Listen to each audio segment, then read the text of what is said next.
I'm Jericho, and I'm 5 years old. SK Emerald from Star Kids. I'm going to interview a professional to know what is the importance of math.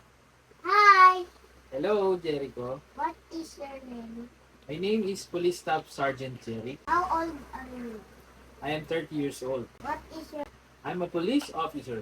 How do you use math at work? As a police officer, we use math in different aspects such as gathering evidence.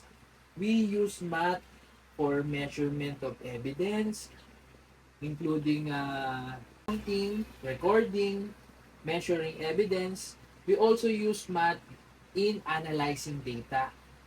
We also use math in computing the time and response to different emergency calls. Why math is important?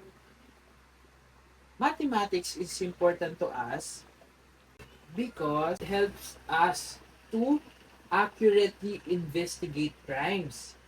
Also, gather and analyze evidence, present credible testimony to the court. What is your practical advice? For a student who struggle in math, I advise make math fun. Aside from that, always practice counting and always seek help when needed.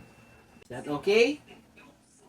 The police officer uses math to solve problems and keep the community safe.